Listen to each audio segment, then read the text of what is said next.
प्रथम मी काय बोलतोय ते जरा नीट समजून घ्या.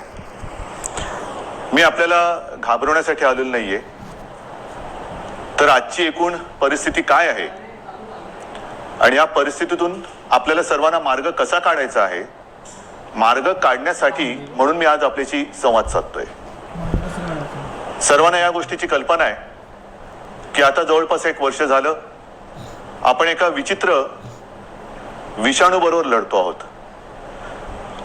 आणि याही गोष्टीची आठवण आपल्याला असेल की हेच ते दिवस होते मार्च महिन्यामध्ये पहिला प्रथम कोविडने आपल्या महाराष्ट्रामध्ये शिरकाव केला आणि हा म्हणता एखाद्या मायावी राक्षसासारखा त्याने महाराष्ट्रच नव्हे तर देश व्यापून टाकला.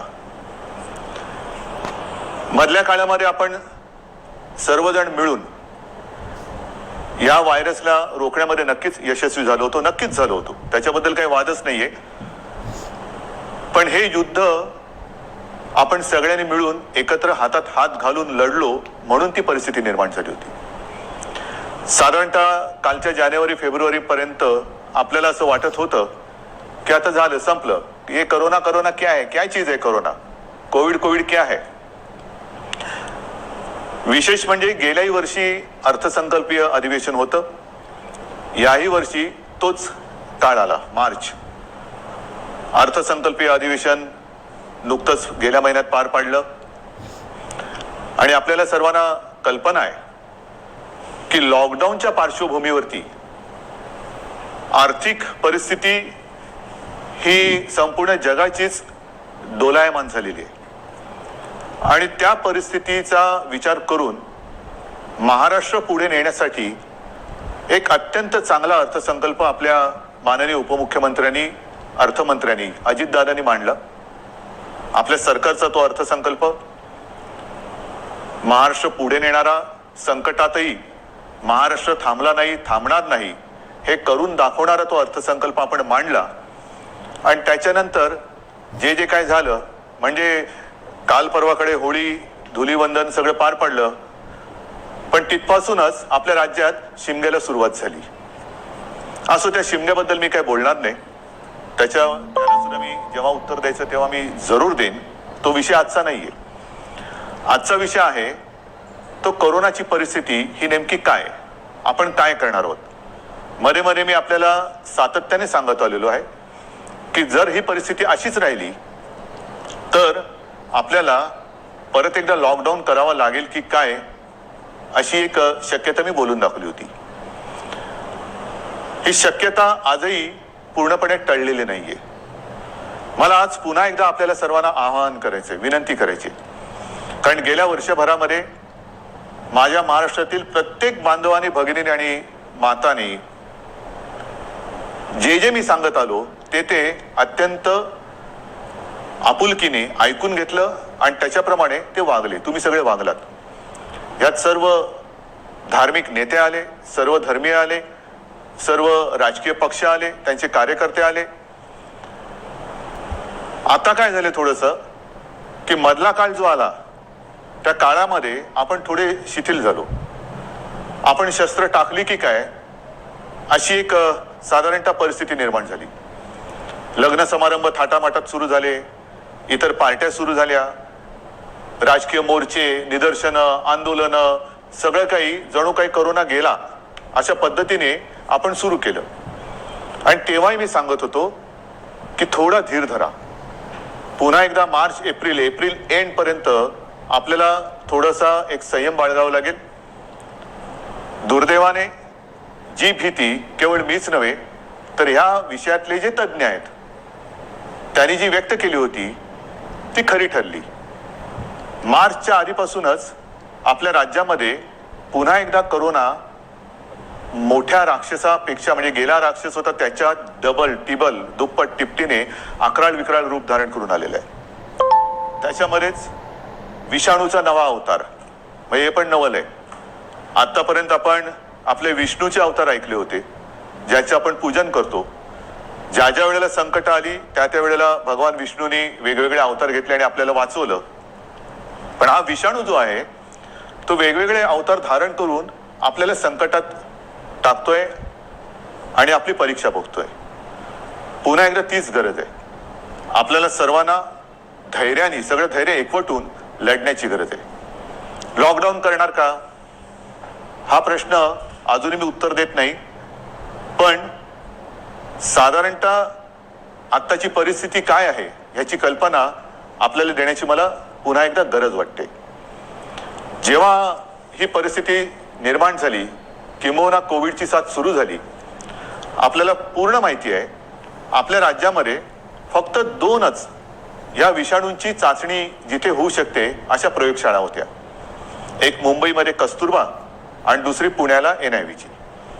आज त्या 2च्या जवळपास आपण 500 पर्यंत चाचण्या करणाऱ्या संस्था किंबहुना लॅब्स तयार केलेल्या आहेत. मुंबईमध्ये सुद्धा आपण दर दिवशी साधारणतः 50,000 चाचण्या आज करतो आहोत. गेल्या काही दिवसात म्हणजे मला जी माहिती सगळी माझ्याकडे आलेली आहे त्याच्यात महाराष्ट्रामध्ये जी आपली क्षमता होती 75,000 चाचण्या दर दिवशी करण्याची, ती आपण वाढवून जवळपास 1,82,000 पर्यंत नेलेली आहे. 1,82,000, 75,000 ते 1,82,000 इथपर्यंत आज आपण रोजच्या चाचण्या करतो. येत्या काही दिवसात ही संख्या आपल्याला 2.5 लाखावर न्यायची. 2.5 लाख चाचण्या दर दिवशी महाराष्ट्रामध्ये लवकरात लवकर आपण करणार आहोत. आणि याही चाचण्या ते रॅपिड अँटीजेननी नाही, तर त्याचं जे प्रमाण आहे, केंद्राची जी काय मार्गदर्शक तत्व आहेत की साधारणतः 70% चाचण्या या RT-PCR या पद्धतीने झाल्या पाहिजेत. आता माझ्यापेक्षा सर्वांनाच माहिती झालेले नेमकं RT-PCR म्हणजे काय, रॅट म्हणजे रॅपिड अँटीजेन टेस्ट म्हणजे काय. RT-PCR मध्ये अचूकताही अधिक असते, अधिक चांगली असते.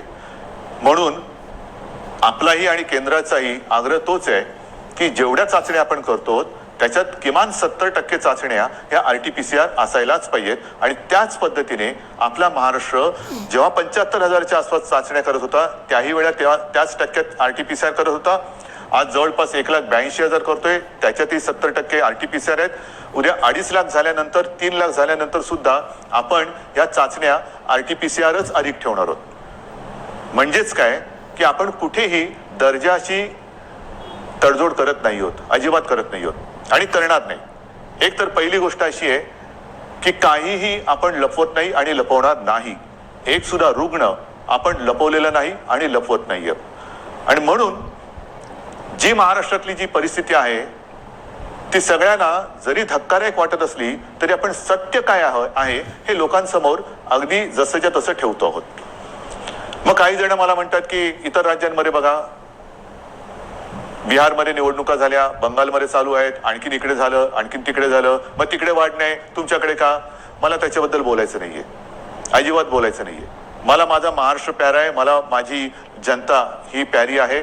त्यांची जबाबदारी ही आज माझ्यावरती असल्यामुळे ती जबाबदारी मी आधीच बोललेलो आहे की मला कोणी विलन ठरवला तरी देखील मी ती पार पाडणारच, ते माझं कर्तव्य आहे. म्हणून तुम्ही घाबरून जाण्यासारखं काही नाहीये. पण जशी ही टेस्टची संख्या मी तुम्हाला सांगितली त्याचप्रमाणे आपल्याकडे कोविड येण्याच्या आधी जेवढे काही बेड संपूर्ण महाराष्ट्रामध्ये होते त्याची संख्या काही हजारामध्ये होती, म्हणजे 10,000 सुद्धा नसेल कदाचित. कारण आधी आपण कधी कल्पनाच केली नव्हती की असं काहीतरी आकस्मिक संकट येईल आणि आपली त्रेधा repeat उडेल.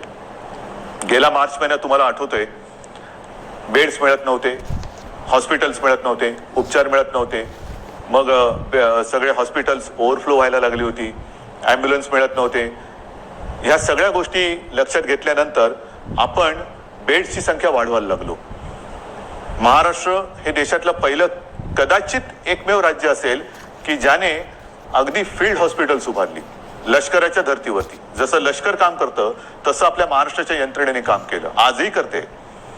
Jumbo Covid care centres उभारली आणि काही हजारात म्हणजे 8-10 ज्या काही रुग्णशय्या होत्या त्याची संख्या आपण जवळपास 4.25 लाखापर्यंत नेली. सगळ्या काही मिळून म्हणजे त्याच्यामध्ये इतर कोविड शिवाय असलेले beds, oxygen beds, ICU beds, विलगीकरणाचे बेड्स, डायलिसिसचे बेड्स असे मिळून साधारणतः 4.25 लाखापर्यंत ही सुविधा आपण वाढवली.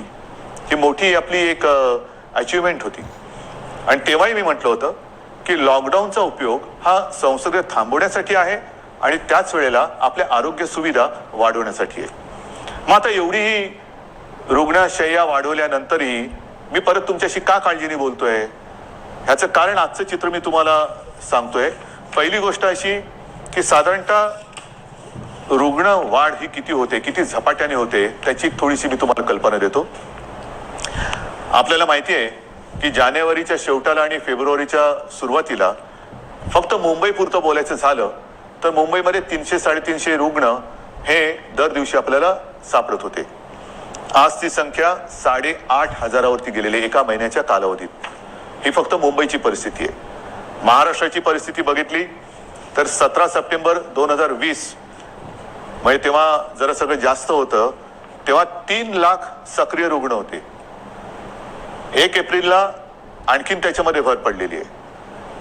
17 सप्टेंबरला साधारणतः 31,000 मृत्यू झाले होते, 31,351. आता 54,900च्या आसपास झालेले आहेत. त्यावेळेला एका दिवशी आढळलेले रुग्ण हे 24,619 होते 17 सप्टेंबरला. आता 1 एप्रिलला एका दिवशी साधारणतः 43,183 रुग्ण आढळलेले आहेत. आज 2 तारीख, आज कदाचित 45,000चा आकडा पण गाठू किंवा पार करू. कोणत्या दिशेने चाललेलो होतो आपण बघा. आणि याच वेगाने जर का ही रुग्णवाढ होत राहिली तर मी जे तुम्हाला सांगितलं त्याच्यात मी बेड्सची तुम्हाला कल्पना देतो. साधारणतः विलगीकरणच्या ज्या बेड्स आहेत त्या 2,20,000 आहेत महाराष्ट्रामध्ये. आत्ताच त्या 1,37,549 भरलेले आहेत, म्हणजे 62% हे बेड्स भरले गेलेत. आयसीयूचे बेड्स हे 20,519 आहेत, ते जवळपास 48% आज भरलेले आहेत.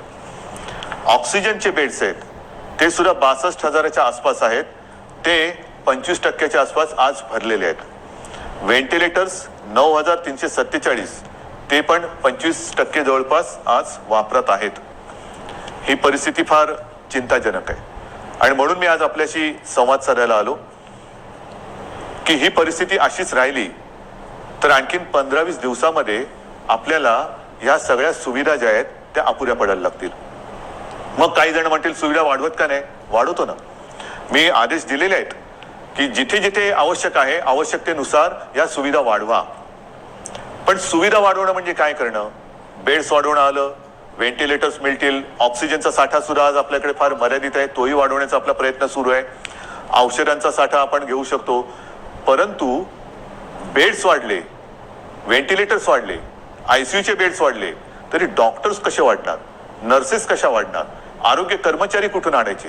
हा विचार फार महत्वाचा आहे आणि इकडेच खरा चिंतेचा विषय आहे. गेले वर्षभर ही संपूर्ण आपली यंत्रणा, मग त्याच्यात डॉक्टर्स आहेत, नर्सेस आहेत, आरोग्य कर्मचारी आहेत, पोलीस आहेत, आशा अंगणवाडी सेविका आहेत, महसूल यंत्रणेचे काही कर्मचारी आहेत, यांच्यापैकी बऱ्याच जणांना कोविडने गाठलेलं आहे. आजारातनं ते बरे झालेले आहेत. साधारणतः या विषाणूचं एक विचित्र वैशिष्ट्य असं आहे की एकदा त्यांनी कोणाला ग्रासलं की बरं झाल्यानंतर सुद्धा काही काळ हा थकवा राहतो, थाप लागते, थकवा येतो, थोडंसं अंगातली सगळी शक्ती गेल्यासारखी वाटते. मग डॉक्टर सांगतात आता तुम्ही निगेटिव्ह झालेला आहात परंतु आराम करा. पण ही जी यंत्रणा आहे ती यंत्रणा आपल्यासारखीच माणसांची आहेत, आपल्यासारखीच रक्तामासाची हाडाची आपली माणसं आहेत, आपलेच बांधव आहेत, आपल्याच भगिनी आहेत. हे डॉक्टर्स असतील सगळेच ते आजारी पडले आणि पडल्यानंतर निगेटिव्ह आल्यानंतर दुसऱ्या तिसऱ्या दिवशी पुन्हा एकदा आपल्या सेवेसाठी कोरोनाच्या गुहेत घुसतायत. मग त्यांच्याशी आपण कसं वागलं पाहिजे? आज सुद्धा आपण जी काय आपली यंत्रणा राबते आपल्यासाठी, टेस्टिंग टेस्टिंग टेस्टिंग टेस्टिंग आहे, टेस्टिंग वाढवतोय, पण टेस्टिंग करण्यासाठी घराघरात जाऊन आपल्याच भगिनी आहेत, आपलेच बांधव आहेत, 2-2, 4-4, 5-5 माळ्याच्या इमारती असतील, लिफ्ट नसेल तरी सुद्धा ते चढ उतार करतात रोज न थकता. म्हणजे थकले तरी थांबत नाहीयेत. त्यांना आपण काहीतरी दिलासा देणार आहोत की नाही? एकूण हे जे काय सगळे चित्र आहे, बोलणारे सगळे बोलतात की आपण हे केलं पाहिजे, आपण ते केलं पाहिजे, लसीकरण वाढवलं पाहिजे. वाढवतो ना आपण.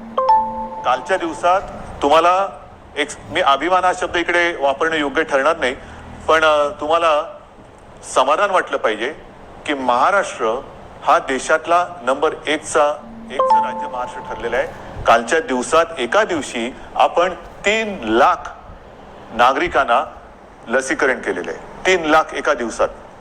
म्हणजे आतापर्यंत आपण जेव्हापासून लसीकरणाला सुरुवात झाली सुमारे 65 लाख, त्याच्यात आजचा आकडा मी धरलेला नाहीये, 65 लाख आपल्या नागरिकांना आपण लसीकरण केलेलं आहे. अजूनही आपल्याला आपण मागणी करतोय, केंद्र आपल्याला देत आहे, पण पुरवठा वाढवायला पाहिजे. आणि पुरवठा वाढवल्यानंतर आपली क्षमता आज जी 3 लाख आहे ती लवकरात लवकर किमान 6 ते 7 लाख दर दिवसाला करण्याची आपली क्षमता आहे. पण तेवढ्या लसचा पुरवठा झाला पाहिजे. ती मागणी आपण करतोय, होईल, मागणी मान्य होईल, मी काय त्याच्यावर टीका नाही करत आहे, कारण सगळ्याच राज्यांना द्यायचंय, तर ही आपली क्षमता आहे. परंतु होतंय असं की लस घेतल्यानंतर, आता मी सुद्धा 1 डोस घेतलेला आहे लसचा, आपल्याशी बोलताना आजूबाजूला कोण नाही म्हणूनच मी मास्क काढून आपल्याशी बोलतोय. पण लस घेतल्यानंतर सुद्धा काही जण कोरोनाने बाधित होत आहेत. का होत आहेत? कारण लस घेतली आता सगळं झालं असं नाहीये. लस घेतल्यानंतर सुद्धा मास्क हा घालणं अनिवार्य आहे. मी मधल्या काळामध्ये माननीय पंतप्रधानांनी जी एक व्हिडिओ कॉन्फरन्स घेतली त्याच्यात हा मुद्दा मी काढला होता आणि मी बोलताना असं बोललो होतो की आमच्या इथे लसचे 2 डोस घेतल्यानंतर सुद्धा आणि तो मधला कालावधी झाल्यानंतर सुद्धा काही लोकांना संसर्ग झालेला आहे. तेव्हा स्वतः माननीय पंतप्रधानांनी सांगितलं की एक गोष्ट लक्षात घ्या की लस घेतली म्हणजे कोविड होणार नाही अशातला भाग नाहीये. कोविड होईल पण त्याची घातकता कमी होईल. म्हणजेच काय की साधारणतः धुवाधार पावसामध्ये एक छत्री असावी तशी एक ही छत्री आहे, जरूर आहे. पण आता नुसता पाऊस नाहीये, वादळ आहे. आणि या वादळामध्ये लस घेणे ही एक साधारणतः आपल्याकडे छत्री आहे, त्यातल्या त्यात कमीत कमी भिजावं म्हणून. आणि लस घेणं, टेस्ट वाढवणं, रोजच्या चाचण्या वाढवणं हा उपाय अजूनही तरी मी मानायला तयार नाही. जेवढ्या आपण चाचण्या वाढवतो आहोत तेवढी रुग्णसंख्या आपल्याला कळते, उपचारासाठी आपण त्यांना घेतोय. परंतु रुग्णवाढ थांबवण्यासाठी अजून कोणी उपाय सांगत नाहीये. काय उपाय नाहीये. पण लसीकरण करा, लसीकरण करतो आहोत. आज मी पुन्हा एकदा सांगतो, संपूर्ण देशात आपलं राज्य हे लस देणारं नंबर 1चं राज्य आहे. आजच्या दिवशी आपण 3 लाख नागरिकांना दर दिवशी लस देतोय. काल परवापासून 3 लाख हा आकडा गाठलेला आहे. परत एकदा सांगतो, लसीचा पुरवठा आपल्याला ज्या क्षणी वाढेल तेव्हा ही क्षमता आपण दुपटी तिपटीने वाढवू शकू एवढी आपली नाही म्हटलं तरी ताकद आहे, नक्कीच आहे. म्हणजेच काय की एका बाजूला आपली ही यंत्रणा ट्रॅकिंग, ट्रेसिंग, टेस्टिंग ह्याच्यासाठी बिझी आहे, दुसरीकडे उपचारांसाठी बिझी आहे, तिसरीकडे हीच यंत्रणा लसीकरणासाठी सुद्धा व्यस्त आहे. हे सगळं एकत्रित आल्यानंतर त्यांची काय स्थिती होत असेल ह्याचा थोडा आपण विचार केला पाहिजे. आणि म्हणून मला असं वाटतं की लॉकडाऊन करायचं का? इतर देशांनी काय केलेलं आहे? इतर देशाचा जर का आपण अंदाज घेतला तर अमेरिकेने सुद्धा 7 कलमी कार्यक्रम जाहीर केले आहे. त्याच्यामध्ये सुद्धा त्यांनी असं म्हटलेलं आहे की राजकारण नको, जीव महत्वाचा आहे, असं राष्ट्राध्यक्षांनी आवाहन केलं आहे. मला असं वाटतं आपल्याकडे सुद्धा सर्व पक्षीयांनी त्यांनी केलेलं आवाहन नाही पण निदान मी केलेली विनंती मानायला काय हरकत नाहीये. जीवाशी खेळ नको, कृपा करून याच्यात राजकारण आणू नका. ब्राझीलमध्ये तर फारच पंचायत झालेली आहे, कारण तिकडे मार्चच्या एका महिन्यात जवळपास 60,000 मृत्यू झालेले आहेत. मृत्यूदर दुपटीने वाढला आहे. बेरोजगारीची म्हणजे मृत्यू पण होत आहेत आणि बेरोजगारीची पण समस्या वाढते. फार विचित्र परिस्थिती ब्राझीलमध्ये. रशियामध्ये पण लस आलेली आहे, त्याच्यामध्ये ते थोडं लस आणि त्या लसीकरणामध्ये ते पुढे आहेत. फ्रान्समध्ये परिस्थिती नाजूक आहे. तिथेही जी माहिती मिळते तिकडे 3ऱ्यांदा राष्ट्रीय लॉकडाऊन करण्यात आलेला आहे आणि ह्या लॉकडाऊनच्या मध्ये केवळ जीवनावश्यक वस्तूंची दुकाने उघडण्यास परवानगी दिलेली आहे. कार्यालयातील लोकांना फक्त घरून काम करावे लागेल. पुढील 3 आठवड्यांसाठी शाळा पूर्णपणे बंद ठेवण्यात येतील. या 4 आठवड्यात कोणत्याही प्रकारची जाहीर सभा होणार नाही. त्यांच्यावर पूर्ण बंदी असेल. कोणीही आवश्यक कारणाशिवाय आपले घर सोडणार नाही. हे मी तुम्हाला नाही सांगितलं, हे फ्रान्समधलं वातावरण तुम्हाला सांगतो. नाही तर तुम्हाला वाटेल मी आत्ताच काहीतरी लॉकडाऊन जाहीर केले काय. हंगेरीमध्ये पण वर्क फ्रॉम होम बंधनकारक आहे. डेन्मार्कमध्ये तसंच आहे. ग्रीसमध्ये हळूहळू निर्बंध हटवायला सुरुवात झालेली आहे. बेल्जियमने परत एकदा महिन्याभराचा कडक लॉकडाऊन लावला आहे. पोर्तुगाल सरकारने शहरांमधील नागरिकांची ये जा थांबवली आहे. आयर्लंडमध्ये तर डिसेंबरपासून कडक लॉकडाऊन आहे. फिलिपिन्समध्ये मनिला व आसपास परत एक आठवड्याचा कडक लॉकडाऊन लावला आहे. केनियामध्ये सुद्धा देशभर कडक निर्बंध लावलेले आहेत. युकेमध्ये सुद्धा आता हळूवार त्यांनी 2-2.5 महिन्याचा लॉकडाऊन केल्यानंतर हळूवार निर्बंध शिथिल करतायत. जसं आपण हळूवार शिथिल केले तसंच युके तिकडे तर 2.5-3 महिन्याचा अत्यंत कडक लॉकडाऊन होता आणि आता हळूवार ते निर्बंध शिथिल करतायत. इटलीमध्ये सुद्धा तशीच आहे. जर्मनीमध्ये सुद्धा तीच परिस्थिती आहे. पोलंडमध्ये तीच आहे. हे सगळं लक्षात घेतल्यानंतर मला माहिती आहे की लॉकडाऊन हा खूप घातक आहे. परंतु जी कात्रीत मी मागाशी म्हटलं की एका कात्रीत आपण सापडले. एका बाजूला अर्थचक्र आहे. अर्थचक्र चालवायचं तर अनर्थ ओढवतोय. अनर्थ थांबवायचा तर अर्थचक्र बंद पडते. करायचं काय मग. आणि मधल्या काळामध्ये जी काही मतं हे तज्ज्ञ ह्या क्षेत्रातले आहेत नाही आहेत, मी त्यांची नावं नाही घेत, पण त्यांनी त्यांची मतं मांडलेली आहेत.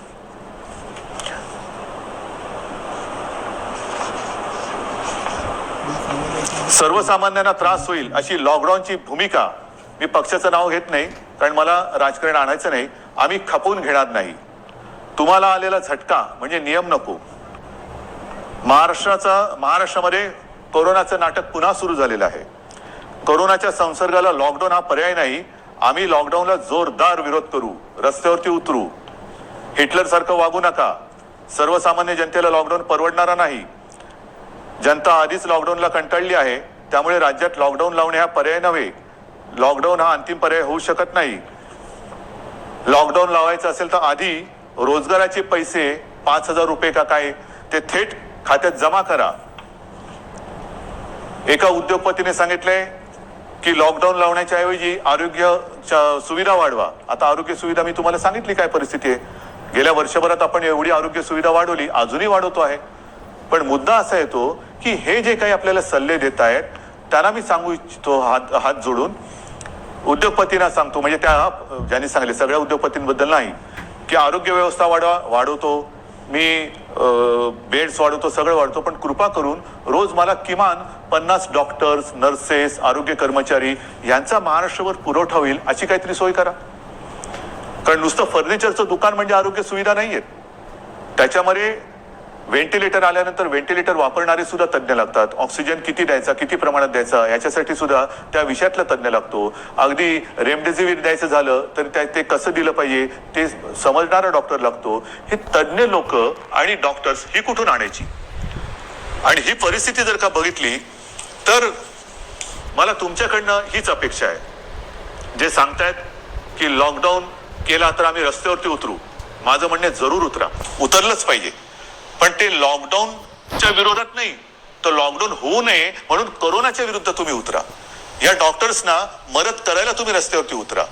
ज्या कुटुंबांमध्ये करते करविते ज्यांचा मृत्यू झालेला आहे त्या कुटुंबियांची जबाबदारी घेण्यासाठी रस्त्यावरती उतरा.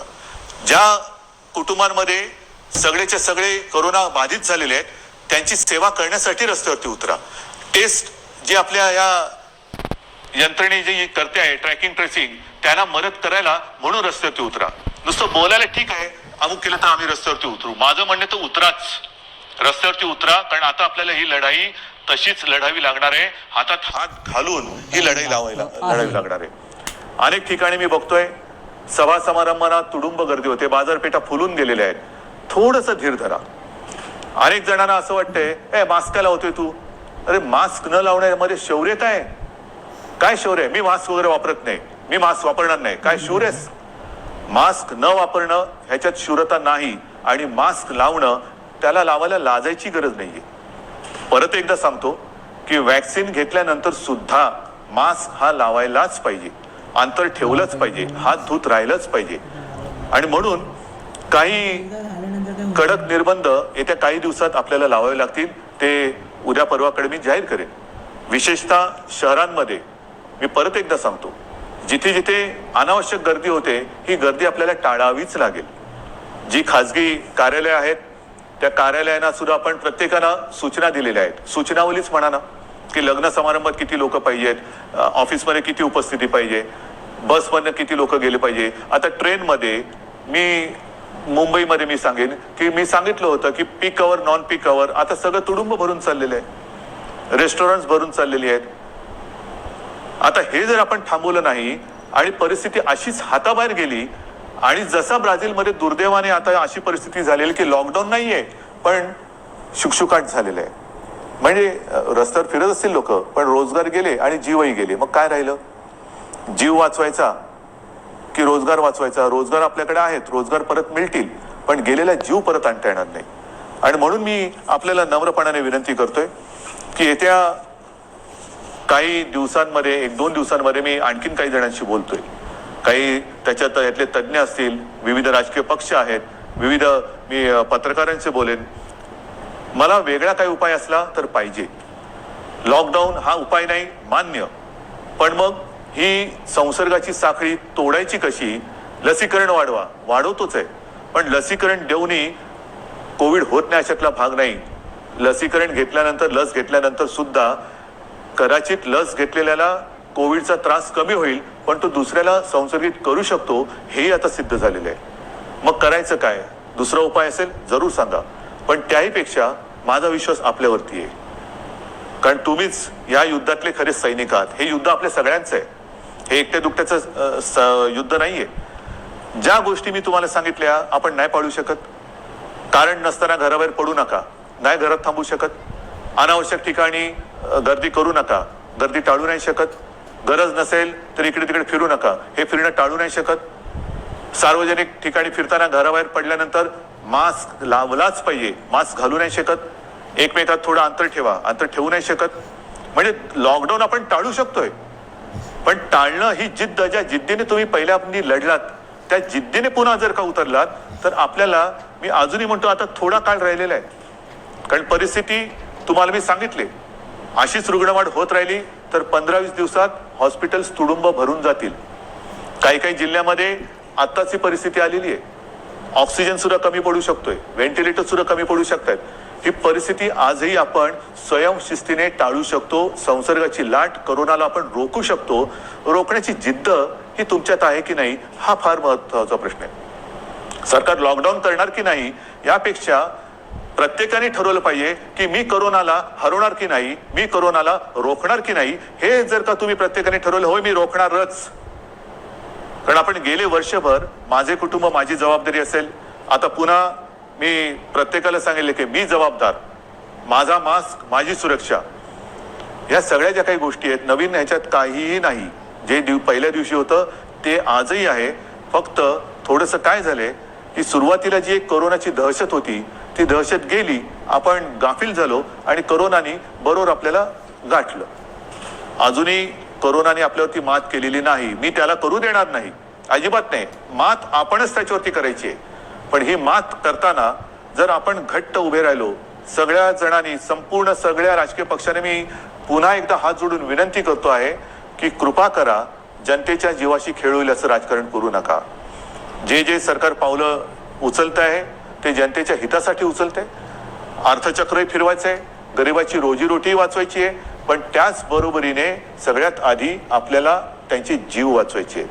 म्हणून जीवाला पहिलं महत्व द्यायचं आहे आणि त्याच्यानंतर मग बाकीच्या ज्या काही गोष्टी आहेत त्या आपल्या हातातल्या आहेत त्या आपण करू शकतो. म्हणून आज सुद्धा मी पूर्ण लॉकडाऊनचा इशारा देतो आहे, लॉकडाऊन जाहीर करत नाहीये. पण 1-2 दिवसामध्ये जर का दृश्य स्वरूपामध्ये ह्या गोष्टी आढळल्या नाहीत आणि दुसरा उपाय जर मी आता पुढच्या 1-2 दिवसांत ज्यांच्याबरोबर बैठका घेतोय त्यांच्याकडनं आला नाही तर मग मात्र आहे ती परिस्थिती अशीच्या अशी स्वीकारा, जे मला नाही जमणार. माझ्या डोळ्या देखत हे मी बघणार नाही आणि आपणही नाही बघायचंय. तर ती परिस्थिती रोखायला जगामध्ये जे करतायत, पहिला लॉकडाऊन दुसरा लॉकडाऊन, कारण लाटे मागून लाटा येतात. पहिली लाट आली, दुसरी लाट आली, तिसरी लाट आली. काय होतंय, एक लाट येऊन गेली, लॉकडाऊन होतो, सगळं शिथिल होतं, शिथिल झालं की दुसरी लाट येते. म्हणून आत्तापासून आपण ठरवलं पाहिजे की ही लाट तर मी रोखेनच आणि पुढची लाट तर मी येऊच देणार नाही. मला असं वाटतं, माझा आपल्यावरती विश्वास आहे, आपलाही माझ्यावरती विश्वास आहे. मध्ये काही जण भेटले होते आणि मला म्हणाले की अहो तुम्ही टीव्हीवर आले का लोक घाबरतात. म्हटलं मला नाही वाटत असं, कारण मी तुमच्या कुटुंबातला एक आहे, तुम्ही मला कुटुंबीय मानलेलं आहात आणि माझे कुटुंब, माझी जबाबदारी म्हणजे माझे कुटुंब तुम्ही आहात आणि तुमची जबाबदारी ही मी घेतल्यानंतर मला टीकेची पर्वा नाही. जे जे तुमच्या हिताचं असेल ते मी करणार आणि करेन. पुन्हा एकच सांगतो की सरकार यंत्रणेच्या बाबतीत कुठेही कमी पडलेलं नाही, पडू देणार नाही. सरकार खंबीर आहे, सरकार ठाम आहे. आरोग्य सुविधा कुठेही कणभर सुद्धा मी कमी पडू देणार नाही. मात्र ही एका हाताने टाळी वाजणार नाही. दोन हात जेव्हा एका हातात हात घालून आपण काम करू तर आणि तरच यश मिळेल. आणि मला आपल्या सहकार्याची अपेक्षा आहे, सर्व राजकीय पक्षांकडनं अपेक्षा आहे, सर्व धर्मियांकडनं अपेक्षा आहे. पुन्हा एकदा आपल्या उत्सवांवरती, सणांवरती बंधनं आणावी लागतील. जसं गेल्या वर्षी आपण सहकार्य केलं तसंच पुन्हा एकदा हे सहकार्य कराल अशी आशा नाही, असा विश्वास व्यक्त करतो. आणि ही लढाई पुन्हा एकदा लढण्यासाठी आणि जिंकण्यासाठी सिद्ध व्हा, एवढ्याच शुभेच्छा देतो. जय हिंद, जय महाराष्ट्र. तर मुख्यमंत्री उद्धव ठाकरे यांनी आता राज्याला संबोधित केलेला आहे. पूर्ण लॉकडाऊनचा इशारा मुख्यमंत्र्यांनी दिलेला आहे, मात्र लॉकडाऊन घोषित केलेला नाही. राज्यामध्ये कडक निर्बंध लादणार असं मुख्यमंत्री ठाकरे यांनी म्हटलेलं आहे. येत्या 1-2 दिवसांमध्ये नियमावली जाहीर करणार असंही मुख्यमंत्र्यांनी सांगितलंय. काही नेत्यांसोबत, काही तज्ज्ञांसोबत